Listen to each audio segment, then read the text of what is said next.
Hey guys, this is the Kicks, Giggles, and Questions podcast with Opinionated Mac.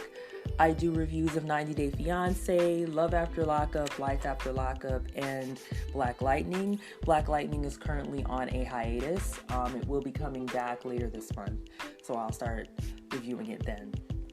I'm just giving honest, straightforward commentary on these shows. I'm asking relevant questions and looking for the positive and, any lessons that we can learn from these situations as well.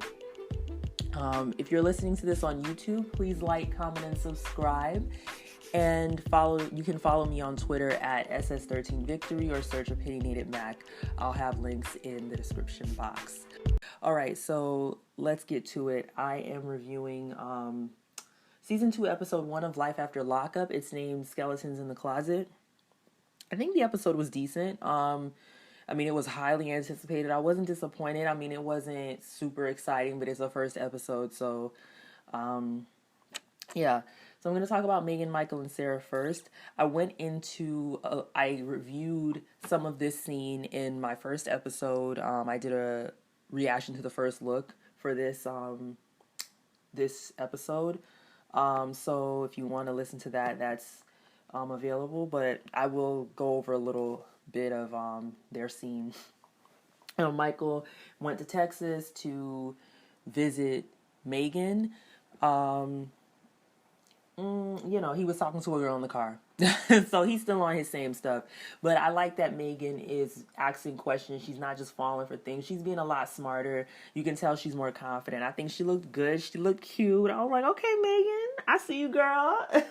So they go to meet up with her friend B. That's the guy that we saw last season who seemed like a good friend, like he has her back. He was asking Michael the real questions, which I appreciated, and he was calling Michael on his BS. He had Michael shook every time he caught him in a lie or called him out on something. Michael was like, in shock. He's not used to people calling him out on his stuff and telling him the truth. And in Michael's confessional, he was like, oh, F you, whatever. He was being more bold in the confessional than he was in the guy's face. I was like, why didn't you say all that to his face, Michael?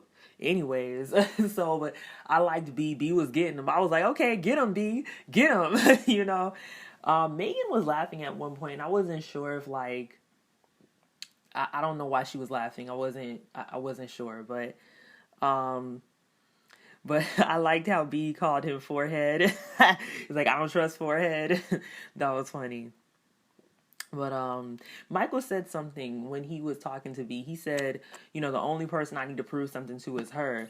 And I was like, that's not true. When you're in a real relationship, which I know they never were, that they weren't in a relationship, but I'm just saying in actual adult relationships, you do have to prove something to the other person's loved ones.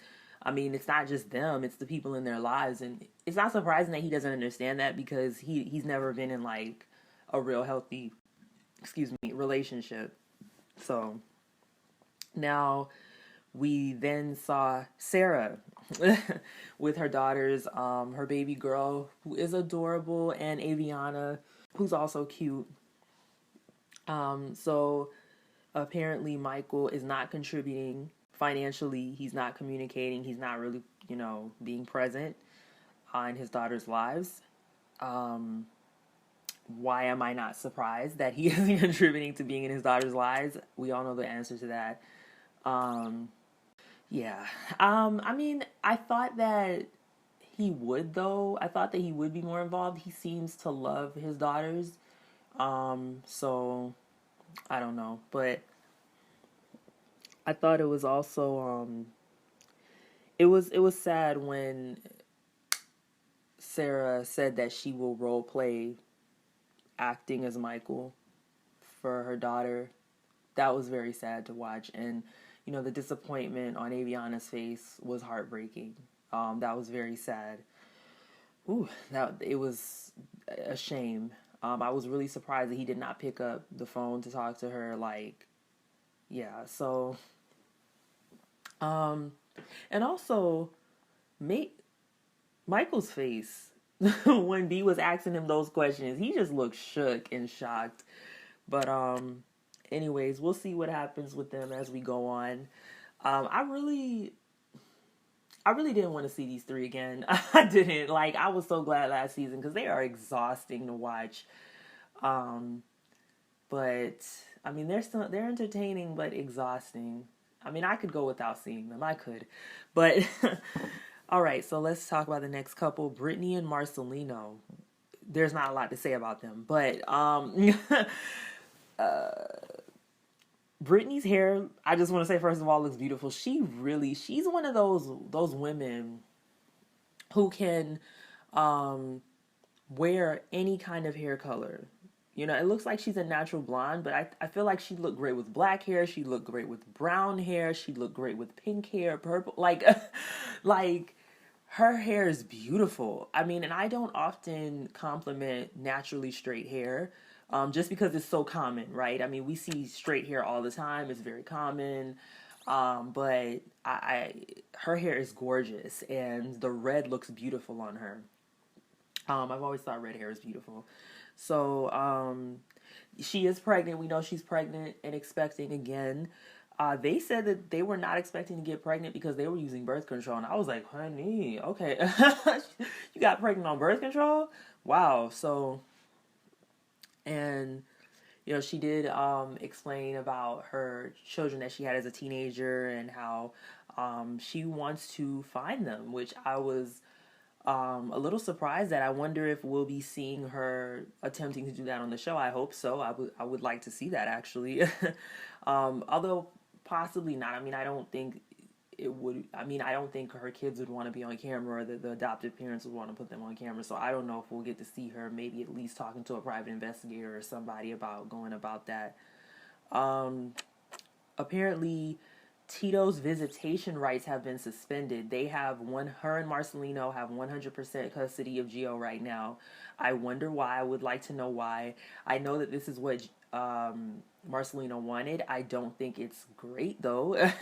Marcelino, you know, he's not there to replace Tito. That's not how it should be. The boy still needs his biological father. So I don't know why that is. I hope we find out. Gio is still adorable as can be. Still so cute. But I am glad that Brittany and Marcelino are doing well. I'm glad. We need a happy couple on here that's drama free. I mean, I know they're gonna create some fake drama, but we all know they ain't got no real drama. The drama is just, yeah, her trying to adjust to being a mom, being a wife, you know, and everything. So I really hope that she's able to hold on and handle everything well, and that Marcelino supports her. So next, Andrea and Lamar. So I also talked about Andrea and Lamar in my first look episode, or my episode reacting to the first look. Andrea is with her friends in Utah. She did actually stay in Utah, which I did not realize she was going to do. I thought that was just for the cameras, but she really stayed there, and Lamar went back to LA, and they have not seen each other since. I don't know how many months it's been. They did not tell us, but I was surprised by that. Andrea said she was not able to make any friends in LA, and I wonder why. Like, I really, you know, she didn't explain. I am 100% sure there are, Mormon Latter-day Saints churches in LA. Those churches are all over the country. I've used to live in a neighborhood where one was a skip and a hop away from my, I used to walk by it all the time, so I don't know what the problem is, but, so Andrea reveals that Lamar is the father of her third daughter, Priscilla, her third child, Priscilla, which is shocking. I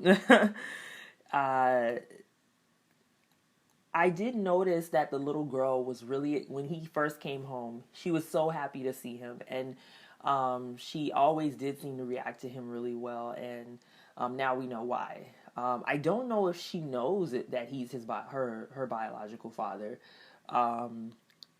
but so Andrea reveals that she and Lamar had relations in a closet. And I'm saying relations, I don't usually say that, but it's some, I can't like allow myself to say what I usually would say normally. They had coitus in a closet. I mean, I was just taken aback. I was,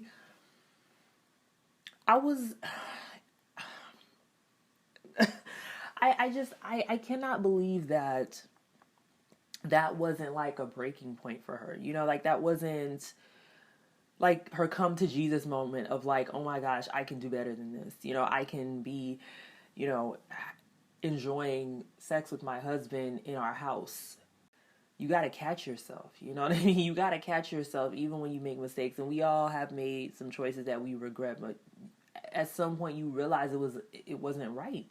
So I don't know, or it wasn't right for you, but I guess for her it was okay. So and I'm not looking forward to her telling her kids that he's the father. That's,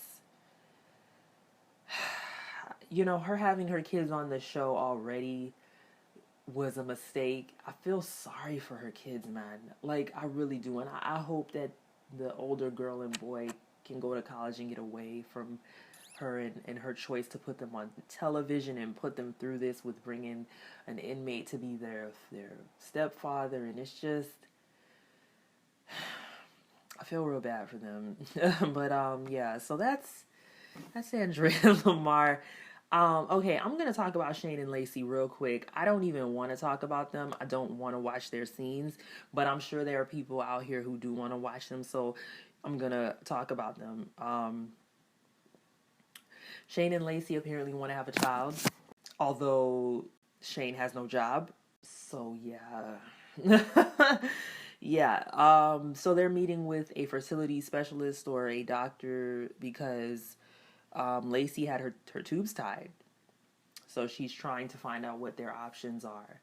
Apparently you can have that reversed. So, or they can do IVF, which is very expensive. I don't know if they can afford that. Maybe they can. They didn't seem to be phased by it. So this scene was pretty cringeworthy. When the doctor mentioned the term embryos, Shane asked what embryos are. And I don't know if that was scripted or if he legitimately doesn't know what an embryo is, because I'm pretty sure you learned that in middle school. So you can't even say, oh, he was in prison. No, he was 17. He would have went to middle school and high school. There's no excuse for that. So, yeah. I was really wondering how he's ready to be a dad when he ain't got no job. But, Tommy, you ain't got no job. Like, what? Shane, you ain't got no job. How you ready to be a father? I don't know if this scene was serious or not. Like, I don't know if they are serious about having kids or they're just saying that for the cameras. Because Lacey knows she has 3 kids. She knows how serious raising kids is. So, like, anyways, that whole scene was just hard to watch. This man said they have sex 5 to 6 times a day, which I don't believe. I think that, again, that was just something the producers told him to say. Somebody online was saying that, oh, he probably is doing the cam stuff with her, which is possible. However, she has been pretty honest about herself. She has no shame about telling us anything, so I don't see why they wouldn't tell us that. So I don't even think so, but I don't believe they're having sex that much. If they are, anyways, that's their business. I don't, that. What am I to say about that? Now they're moving. Apparently Shane drinks. He's been drinking. I don't know. Again, what can I say about that? So, Lacey talks about how his immaturity, his inexperience, and I'm just like, okay, you knew how old he was. You knew he just came out of prison. So, anyways, so, of course, again, he has no job, so she's paying all the bills. And I was just like, girl, really? I mean, you wouldn't ever catch me, um, being with a man who doesn't bring in any income. The only way I would ever be in that is if he, if he lost his job unexpectedly, he got fired, he got laid off, his business goes under, something outside of his control, but he was working and now something outside of his control happened, then I'll hold him down until he gets his income back up. But now you're just not working at all. Like, what? Girl. Anyways, I mean, he's a grown, able-bodied man who is capable of working. What is the problem? Anyways, so, I mean, she's really out here paying all the bills. I'm just like, oh, you're okay. Well, if you like it, I love it. Whatever. If she's okay with that. And, Lacey said that John reached out to her or something, and she's been calling him, and he's not picking up, and she's saying his phone is turned off, but the phone is ringing. So if his phone was turned off, or if he had it on silent, it would go straight to voicemail. So it's not that his phone is off, it's that he's not picking up the phone because he doesn't want to talk to her. I mean, so she also said that she wants to be his friend. And I was like, she said that with a straight face. And I don't know if the producers told her to say that, because I'm like, girl, what are you talking about? You straight tried him, disrespected him to his face on national television after y'all been together for 15 years. And you lied to him. Like, what are you talking about, Lacey? Like, anyways, these two are very difficult to watch. I was disappointed when I saw that they were going to be in the show again. They're very, they're lacking in class and shame, and it's not easy watching them at all. They're not entertaining. Okay, so now Angela and Tony. Oh, Angela and Tony served us, honey. They were entertaining. She catches him. Well, she doesn't catch him, but she found out he was cheating on her, sleeping with apparently prostitutes. She saw the text from his phone. She took out his SIM card and put it in her phone, which I did not know you could do that on Androids, honey. Wow. So, when he comes home, she, blows up on him. Angela was mad, honey. She was so mad. And I was like, go, Angela. Yes, girl. Yes. Kick him out, girl. Yes. And this man is like, oh, I don't have anywhere to go. And I'm like, does it look like she cares? Like, what? Like, what? She don't care. She called up his girlfriend, one of the other girls he was hooking up with named Brandy. She picked up the phone and she was like, oh, this is Angela. Tony's telling me he doesn't have anywhere to go, so I'm sending him over to you. And the girl was like, okay. Now, that probably was fake, but anyways. And so Tony, he's still lying. He's saying, "Oh, it was just flirting. It's nothing." He's not even confessing. He's being so disrespectful. It's making her even more mad. She is already incensed, and she's getting more enraged as he continues to lie. She put all his stuff in trash bags by the door. She kicked it. She told him to get out, and he went outside. And he said, "I'm gonna leave my stuff here. Don't touch my stuff." And I was like, "Don't touch." Who are you talking to? Like, this dude's the nerve of this guy. He was telling her don't touch him, and she poked him. She dotted him. I was like, girl, you should have taken your fingers, put it in his head. I would never do that. I'm joking, but like he didn't deserve any respect. A quality, moral man that's gonna respect you and treat you right deserves respect. He deserves to be treated well. He deserves to be honored. He deserves your affection and your love and your attention and your devotion. But this dude, Tony, from what we've seen, he doesn't deserve any of that, honey. She should have slapped him. She should have kicked him in the balls. I mean, she was restrained, honestly. So, she told him that if he doesn't get his stuff from in front of her house by dark, she's burning that up too. And I believe her. I believe her. So, yeah, it was an interesting episode. They did not show Tracy and Clint. I was so disappointed. They are my favorites. Oh my gosh. I can't wait to see them. I mean, they were pretty funny last season. I don't think they're going to be funny this season. At the end of the day, you talk about scripting and all that, but what's not scripted is Tracy's addiction. She is, people, we called her a crackhead and stuff like that, but she really is. Like, she is legitimately addicted, and I really hope she is in, at this point, some kind of rehabilitation. She needs to get help. She needs to get herself together. Clint, I don't know what Clint's problem is. To be really honest, I don't know what's wrong with him, and I wish that we knew what was wrong with Clint, because I do not understand. I do not understand. But I mean, it appears that he's been with normal women in the past. We know that he had a wife that passed away. I don't know if maybe he had a break after that. But it seems like we've seen pictures of his other two girlfriends. I don't know if those women had problems, but I really hope that Clint can get himself together. I don't know what his issue is. I feel sorry for his mother. In the preview, see her crying. I mean, it's got to be heartbreaking when you have one child and they're messing up so badly. You know, it has to be painful. I feel for Alice. His father, Clint's father, is just resigned. You know what I mean? Like, he just accepted Clint for who he is, and you know, he don't worry. He's just like, listen, it is what it is, you know. But Alice still is hoping against hope that Clint will get himself together, and I hope he does. But I don't know. So that is my review, y'all. Thank you for listening. Again, if you are listening on YouTube, please like, comment, and subscribe. I appreciate it if you do.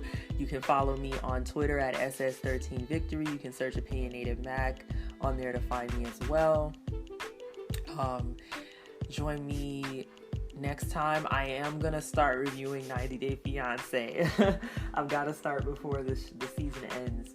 So I'm going to see if I can review tomorrow's episode. I can't wait for Black Lightning. And any other shows. I mean, I don't actually watch a lot of shows. I have probably these shows, and I used to watch Brooklyn Nine-Nine. I still do. I haven't seen this current season, so I've got to catch up. But yeah, so again, thanks guys. If you're on YouTube, leave your comments. Let's discuss this first episode. It was good.